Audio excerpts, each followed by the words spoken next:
¿Qué tal, amigos y amigas? Estamos aquí de vuelta. Mi nombre es Alberto Salas y estoy con mi amigo Diego Soto, profesor universitario, titiritero, dramaturgo y príncipe de la salsa. ¿Cómo está, don Diego? Con sabor latino para todos. Solo quiero decirles a nuestros queridos oyentes que siga la cumbia, que no pare, que no pare. Era de la salsa, Diego. Ah, perdón, bueno, sabor azúcar, sí. Ok.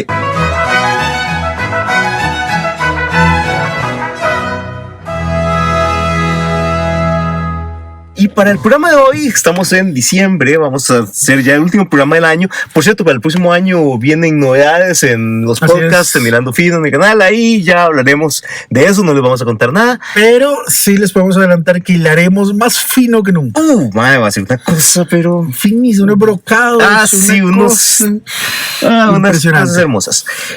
Viera, Diego, que para esta época de Navidad pasan un montón de... Es como para Semana Santa, hay un montón de películas que siempre pasan, ¿verdad? Para esta época del año. Es como la parte de la tradición navideña, es que empiezan a haber productos audiovisuales que tienen que ver con la magia y el espíritu de la Navidad. Exactamente. Y una de esas nuevas películas que se han colado en estas listas de películas que se pasan siempre para esta época es una película que es, a mi gusto, de las cosas más aterradoras en la historia: El Expreso Polar. ¿Cómo no? ¿Cómo no? De hecho, concuerdo con usted en su apreciación, no tanto en su argumento, que tiende a ser como un argumento lleno de lugares comunes, sin nada especialmente aterrador, sino sobre todo en su realización. Hay algo inquietante. Esos animalejos son de las cosas espantosas que uno puede ver. Sí, eso, o sea, es el material de las pesadillas. De hecho, yo estaría después... Y ojo, todo el respeto a Robert Zemeckis por empujar, ¿verdad?, la tecnología más allá siempre, ¿verdad?, con estas películas, pero que quedaron horribles.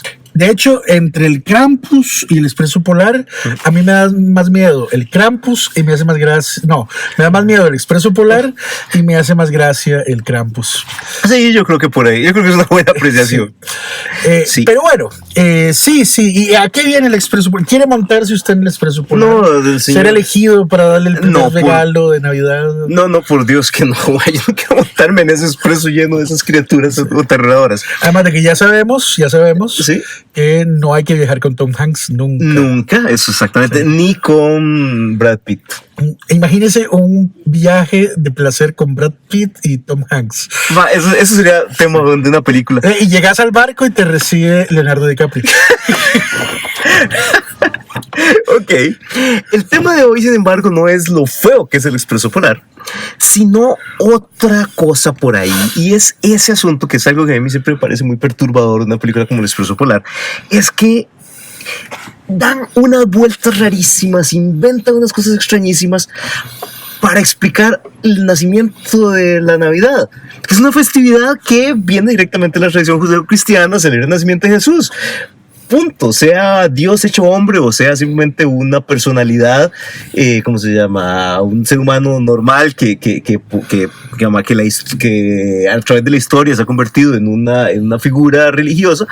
Pero en cualquier caso, eso es la Navidad, eso es lo que celebra, punto. Y sin embargo, aquí tenemos esta cosa extrañísima del Polo Norte, de Santa, de un expreso, una cosa tan rara, tan bizarra, tan complicada. Y pareciera que todo eso es simplemente para no decir que es una tradición judeocristiana. Correcto. Bueno, en ese sentido, don Alberto, hoy vamos a tener, no 10 puntos, porque ese es otro programa. No, ese es otro. Es otro programa muy bueno, buenísimo. Derechos reservados. Sino que me atrevo a traer sobre la mesa 6 puntos. La putísima. Más sintético, más directo. Ya me ganaron. Okay. Bueno, 6 temas, digamos, para no hablar de puntos, que tienen que ver con esto. Bueno, para empezar, hay que clarificar que no es solo del Expreso Polar, ¿verdad? No. Es una tendencia del cine de Hollywood que es de alguna manera secularizar la festividad navideña.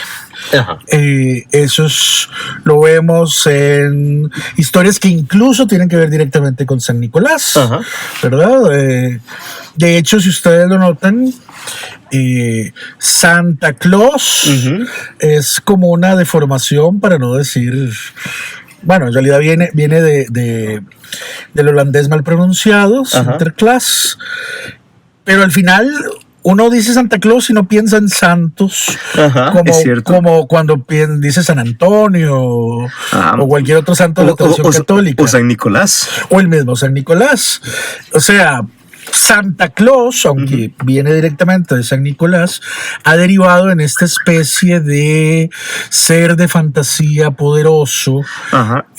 Especie no, este ser sobrenatural. No, lo que pasa es que en algunos lugares del mundo todavía Santa Claus sigue siendo Nicolás el obispo. Pero específicamente de lo que hablamos, que es la tradición más vinculada a Hollywood, Estados Unidos y su zona de influencia, Santa, para hablar así en familia, sí, claro. Viene a convertirse, oigan ustedes, este es el primer punto, viene a convertirse en un demiurgo. ¡Ay, qué palabra más! ¿Le gustó la palabra de hoy? No estoy muy seguro. ¿Qué significa demiurgo? Bueno, demiurgo es un dios creador. ¡Ah, carajo! ¿Verdad? Santa, de alguna manera, si ustedes revisan las diferentes literaturas, narrativas, películas, etcétera, crea la Navidad. Exacto. ¿Verdad? Sí, es cierto. Tanto el Expreso Polar, como historias de Santa Claus, como otro montón de historias derivadas, tienden a poner a Santa no solamente como una figura que lleva regalos, sino que él propicia la Navidad. Piensen ustedes en todos los especiales navideños que hablan de salvar la Navidad. Los Picapiedra, sí, es cierto. Lo que ustedes quieran. Aquí a Santa, ¿verdad? Y si ustedes lo piensan, técnicamente Jesús nació... No hay por qué salvar la Navidad. No hay ninguna razón. Ya nació, se celebra el cumpleaños. Y la argumentación no es salvemos la celebración navideña. No, la argumentación es salvemos la Navidad. Es cierto. Es la encarnación de la festividad. Es la encarnación, y de alguna manera Santa viene a ser esta divinidad propiciatoria que crea la Navidad. Además, los demiurgos, en general, no siempre, pero en términos generales, tienen una relación más cercana con... Hay algunos que tienen una relación más cercana con los seres humanos que otro tipo de dioses, creadores celestes. Muchos de ellos cumplen las funciones de intermediarios entre el cielo y la tierra. De todas maneras, Nicolás, el santo católico, ya de por sí es un santo. Los santos cumplen esta función de mediación entre Dios Padre, la corte celestial, y nosotros, los pobres mortales. Por lo menos para alguna gente es así. Por ejemplo, hay muchas señoras o incluso personas que antes de pedirle o rezarle a Dios o Jesús o lo que sea, le rezan a los santos. Mi abuelita le rezaba a San Antonio. ¿Cómo no? Para que le encontrara las cosas que se le perdían. ¿Cómo no? Y no fallaba. Es un éxito. ¿Cómo no? Y igual, por ejemplo, en estos días en México vemos manifestaciones de otra divinidad intermediaria entre dioses y hombres, como la Virgen de Guadalupe. La guadalupana poderosísima, milagrosísima, y todo un pueblo se rinde en honores hacia ella. Y esto tiene una explicación sencilla, o tal vez no tan sencilla, pero bueno. Los dioses más grandes, los dioses que llamamos uránicos. Otro término raro. O sea, celestes, o sea, del cielo, o incluso los dioses telúricos, o sea, de la tierra, pero que representan a toda la vastedad de la tierra, o a toda la vastedad del cielo, o a toda la vastedad de la creación, son demasiado grandes. De hecho, y este es algo bien estudiado en historia de las religiones, los dioses celestes tienden con el paso del tiempo a tener poco culto, porque son algo muy grande y muy cotidiano. Se escapan de la vivencia humana. Sí, si no me equivoco, pues eso pasaba en los griegos. O sea, el templo más visitado no era el de Zeus. No era el de Zeus, ese es el ejemplo. Muy bien, don Alberto. Qué bonito. Muy bien. Es el ejemplo clásico de un dios celeste al que se le respeta, se le teme, se le venera, pero yo no lo visito tanto. Prefiero ir a otros dioses que son más compas, ¿me entendés? Sí. Apolo, por ejemplo. Sí, porque Apolo, además, con sus santuarios donde te adivinaban la fortuna. Sí, era toda. Te tenías más cercanía. O Atena. ¿verdad? Las cosechas y todo ese tipo de cosas. Dionisio son los favoritos. Por supuesto, para echárselos. Dionisio. Exactamente. Sí, dele like a este audio si usted apoya a Dionisio.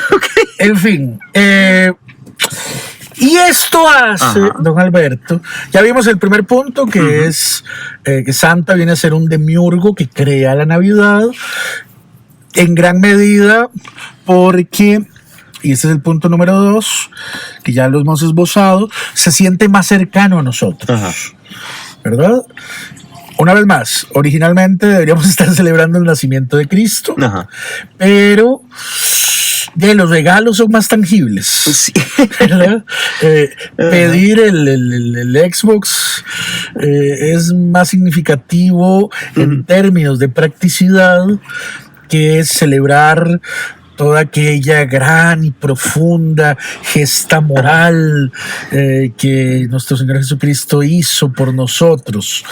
Muy chiva, muy bien, pero no es tan cercano ya a la mentalidad burguesa contemporánea. Mercantilista, si se quiere. Entonces, esto nos lleva al punto número 3. ¿Cuál fue el 2? Número 1, demiurgo. Sí. Número 2, cercanía con las necesidades de la gente. Sí, que es más fácil de relacionarse con. Es más fácil de relacionarse con alguien que te da regalos que con alguien que te diga, pone la otra mejilla, ama a tu prójimo como a ti mismo. Qué difícil. ¿Verdad? Es el mensaje de Santa sigue siendo un mensaje moral. Pórtense bien, pero no entra en muchos detalles. ¿Verdad? Y punto número 3. El punto número 3, o tema, para no hacerle competencia, es que esto nos lleva a que los dioses más antiguos, los dioses más grandes, los dioses tutelares del inicio, se conviertan en Deus Otiosus. Otra palabra. Eso es un latinazo. Ya es latinazo. Ya pasamos de los griegos a los latinos. Exacto. Que es fácil identificarlo. Es un dios dormido. Carajo. Un dios ocioso. Un dios ocioso. Por ejemplo, para volver a los griegos, estaba Urano, Cronos, todos esos eran dioses muy antiguos y muy poderosos que dentro de la historia de las religiones, el análisis mitográfico, se consideran Deus Otiosus. Tenían poco o ningún culto. Se sabía que existían, pero el papucho era Zeus.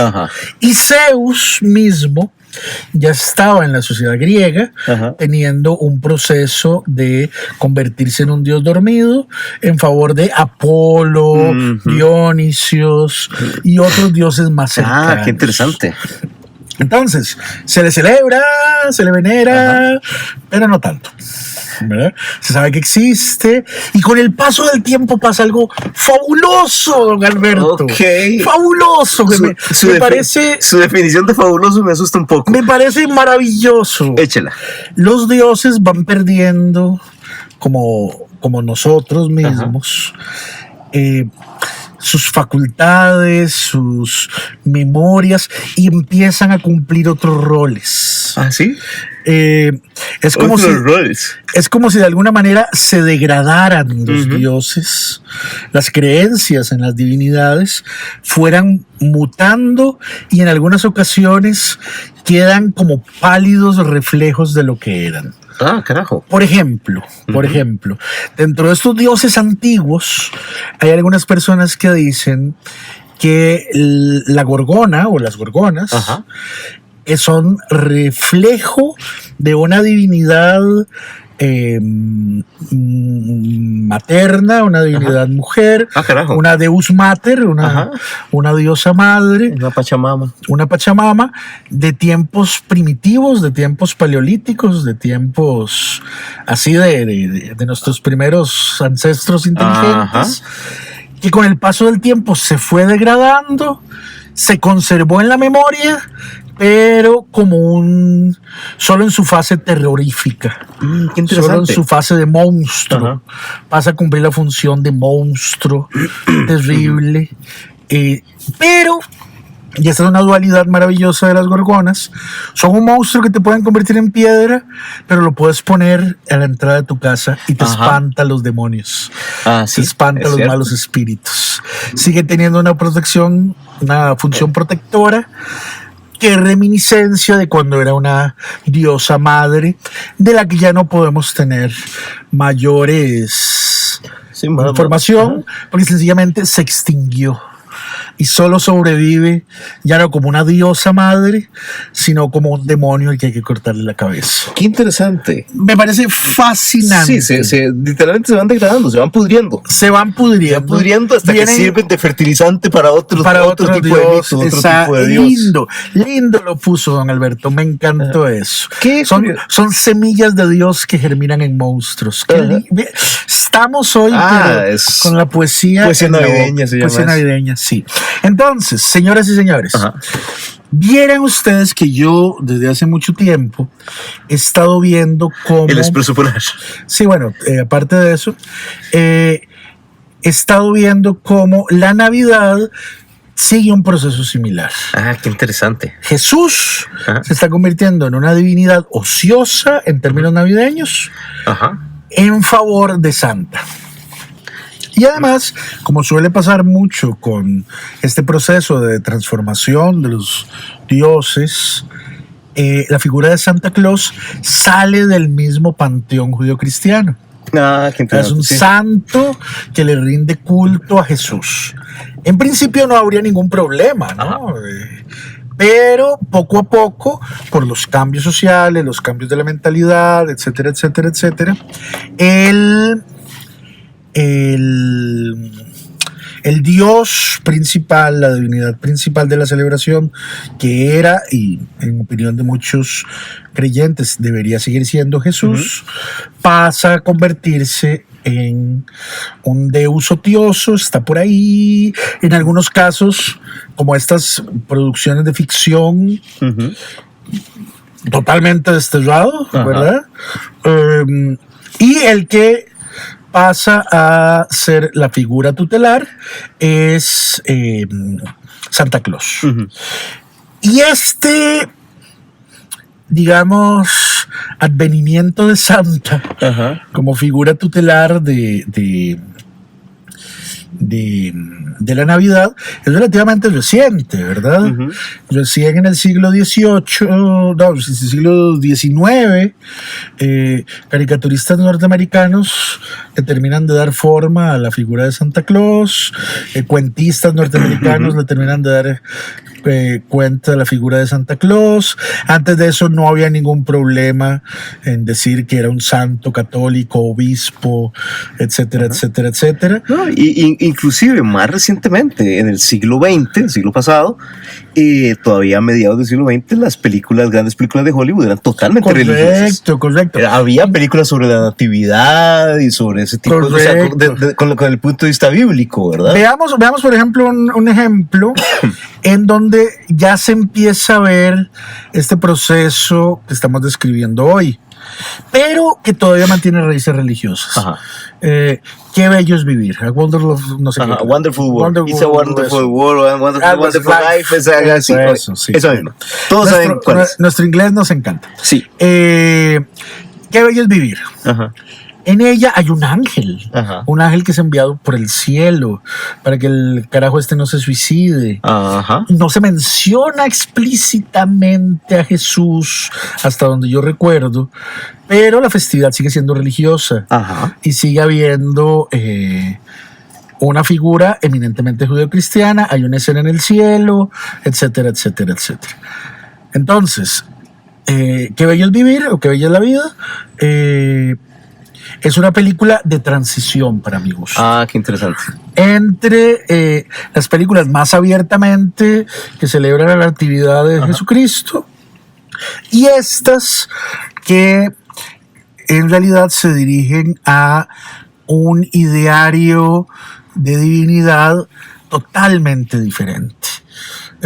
Y nuevo además, y muy reciente, que tendrá menos de 200 años, si acaso 100 años en algunos casos. Que no es nada desde el punto de vista de ¿cómo se llama? De la historia de las religiones o de la sociología. Exactamente, 200 años no son nada. Si acaso 2 generaciones, 3 generaciones. Sí, y son menos de 200 años además. Y esto me lleva a el punto número 3. No, ¿cuál es 4? Punto número 4. Y es que Santa Claus es una... A ver, pongámoslo de esta manera. Tal vez les parezca un poco fuerte, compañeros, así que se los advierto. Ajá. Los dioses suelen acomodarse a las sociedades. Ajá, ¿okay? Interesante. Ese sería el punto 5. No, vamos por el 4. Ah, todavía vamos por el 4. Sí. Ok. O sea... Perdón si me pongo muy marxista, pero las barbas no ayudan. Sí.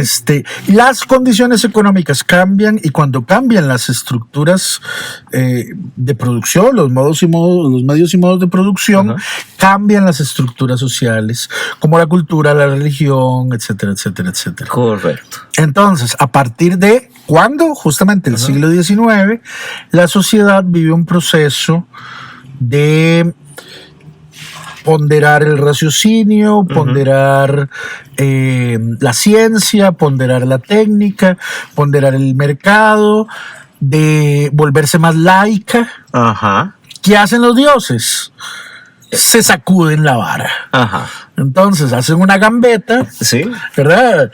Y entran por la cocina y siguen explotando la necesidad de religiosidad de los seres humanos. Ajá. Pero como cada vez, sobre todo en Estados Unidos, la sociedad necesita productos más laicos, más neutros, pues bueno, mutan y se convierten en Santa Claus. Qué interesante. ¿Verdad? Entonces, Santa Claus responde a una sociedad que tiene una pretensión de ser laica, pero una necesidad de creencia sobrenatural. Entonces, la Navidad sigue siendo una celebración religiosa, pero la religión entendida en un sentido muy amplio, digamos. Sí. Incluso, si se quiere, etimológicamente, como religare. ¿Han visto cómo hemos hablado latín hoy? Sí, está profundo.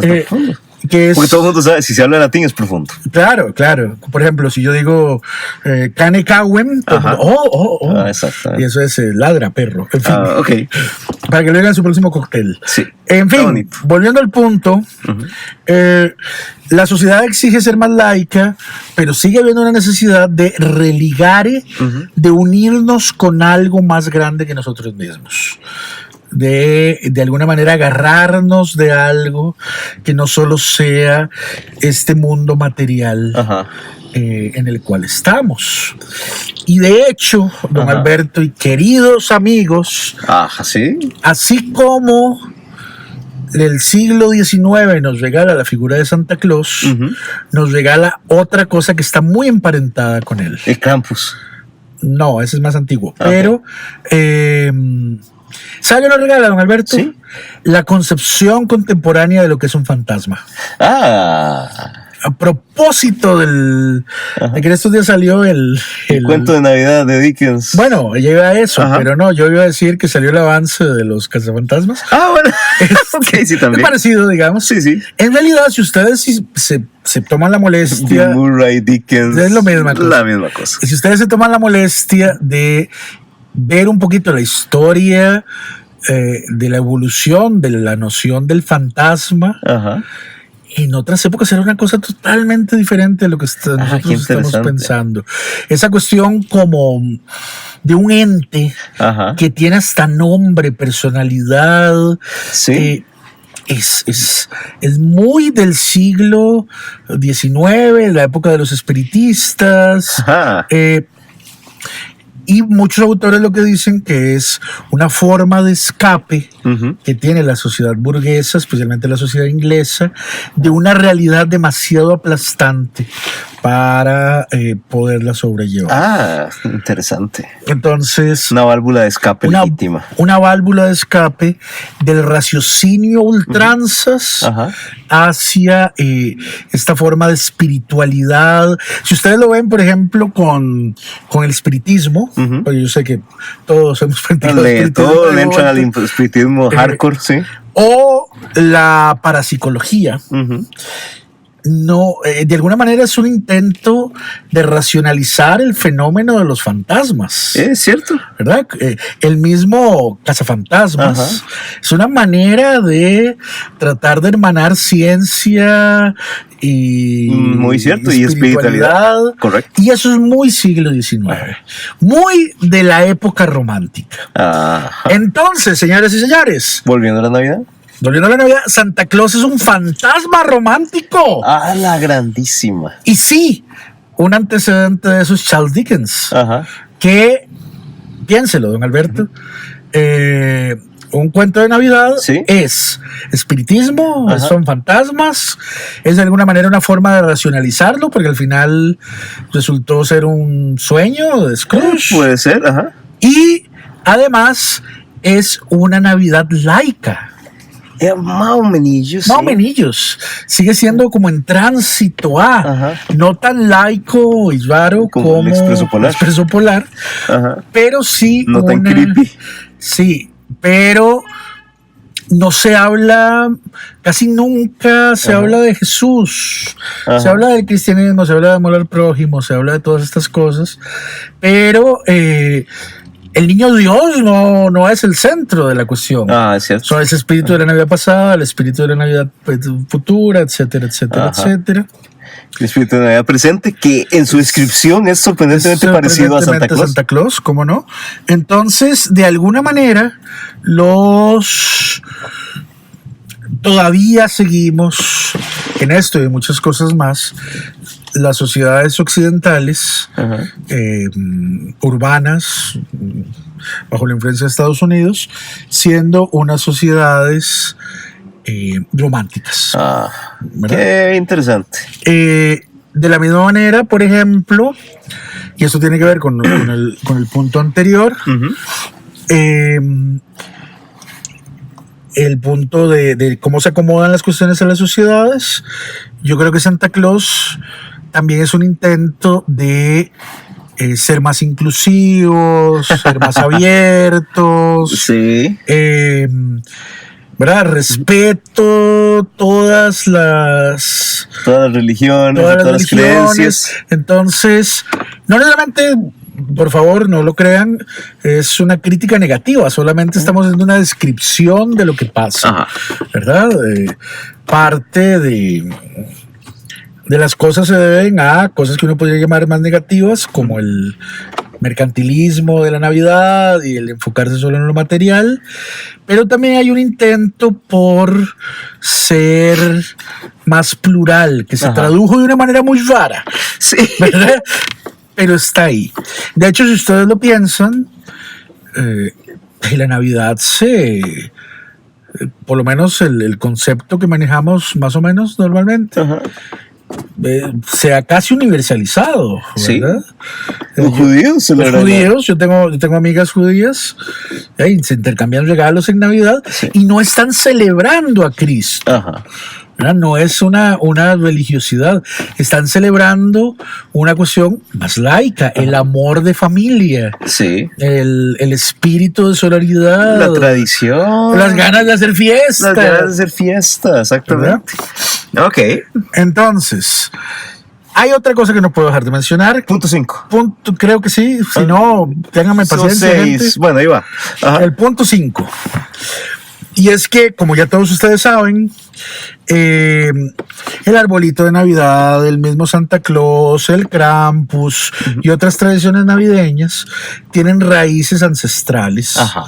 Más antiguas, o por lo menos tan antiguas como el mismo cristianismo, tradiciones paganas. Sí, o sea, es conocido que muchas fechas que se celebra el cristianismo se acomodaron a festividades paganas para que se asimilara más fácil la transición, ¿verdad? Claro, años nuevos, surgimiento de huevos cósmicos, el advenimiento de Goku a la Tierra, no sé, un montón de cosas. Ahora bien, más allá de esto, ¿alguno de ustedes se ha preguntado por qué para muchas personas celebrar el árbol de Odín, ¿verdad? Y rememorar cuando Freya y Odín y la primavera estaban en la tierra y eran vigentes? Es mejor visto que celebrar el nacimiento de Jesús. ¿Por qué? Porque para algunos ser pagano es mejor que ser cristiano. Sí, eso está interesante. ¿Qué deduce usted de eso? No, pues le pregunto. No, yo no tengo idea, man. ¿No tiene idea? Bueno, yo tengo dos hipótesis. A ver. Una es que mucha gente, y no digo que no tengan razón, se sienten lesionados o heridos o son abiertamente adversos a las instituciones religiosas vigentes. O sea, la iglesia, sea católica, cristiana, lo que sea, ¿verdad? Por sus abusos, por sus errores, por sus juegos de poder, por lo que usted quiera. Pero siguen teniendo la necesidad de religiosidad. Entonces, ¿verdad? Puedo estar muy enojado con la Iglesia Católica y... Sí. No odio la religión, odio esa versión de la religión. Esa versión de la religión. Pero de repente con los druidas, no me ha hecho nada un druida últimamente, no me ha perseguido, no me ha lanzado cuestiones de odio. Entonces puedo hacer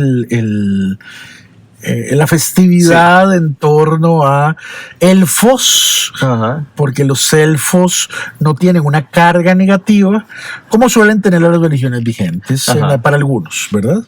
Eso es uno. La segunda línea de trabajo sería que las religiones paganas tienen el encanto de lo exótico. Por supuesto. ¿Verdad? Eso es muy evidente. De repente es muy atractivo para algunos que la cuestión sea por ese lado y evidentemente una cuestión como un elfo navideño es más universal, menos políticamente problemático que por ejemplo un angelito. Sí. ¿Verdad? El ángel de la natividad. Pues si hilamos fino, si hilamos fino, puede tener unas connotaciones religiosas que no sea tan apto para venderse masivamente como Santa Claus o sus ayudantes. Sí, entiendo por dónde va. ¿Ok? Correcto. Hasta aquí ya casi hemos cumplido el itinerario. Nada más nos falta el punto número 6. Y para este final, como trato de hacer, aunque a veces no me sale, Ajá. he dejado lo mejor.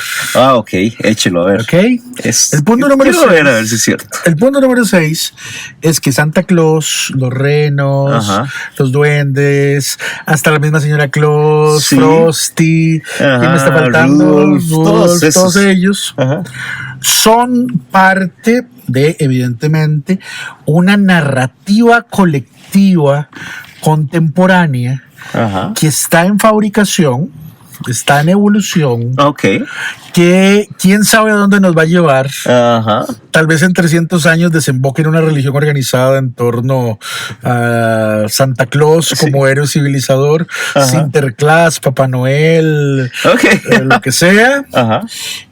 No lo sabemos y eso a mí me parece impresionante el poder estar siendo testigos de la construcción de una mitografía contemporánea colectiva.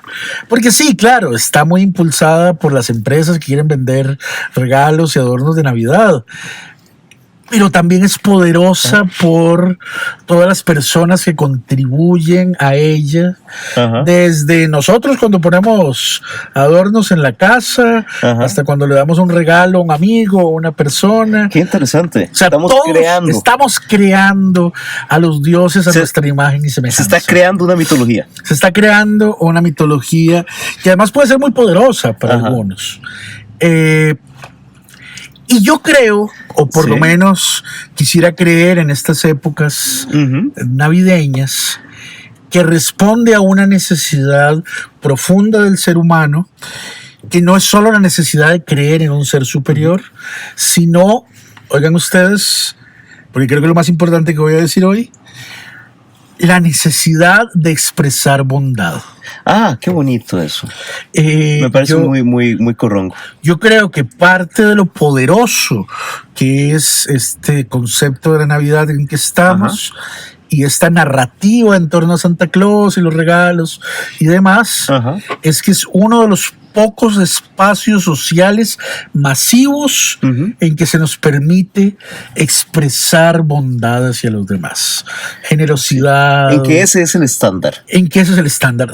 Dar amor, estar alegres, ser positivos, apapachar a la gente, sin decorar la casa. Decorar la casa. Yo creo que las sociedades contemporáneas han perdido muchos espacios para la celebración del júbilo. Sí, colectivamente. Colectivo, sí. La celebración de la alegría y sobre todo eso, la celebración de la bondad humana. Ah, qué bonito, me gustó eso. Que aunque somos unos bichos muy malos como especie, también quiero creer que somos seres... Somos capaces de cosas muy buenas. Sí, exacto. También. Somos seres capaces de una profunda empatía, un profundo amor y que nuestro ser profundo nos pide esa expresión, nos pide sacar eso. Y bueno, la Navidad es una manera en la cual socialmente aceptamos, organizadamente, con sus propias reglas y ritos y demás, propios, nos permitimos el espacio de ser buenos. Eso está muy bonito. Así que, señoras y señores, les quiero decir, y además con mi voz de Santa Claus. Ah, muy importante la voz de Santa Claus. ¿Sí? Sean felices, sean buenos y que disfruten mucho estas fiestas. Y con esa nos vamos. Feliz Navidad, gente. Nos vemos el próximo 2020 cuando vamos a estar hilando fino más cosas. Hasta luego, chao. Navidad, Navidad, dulce Navidad.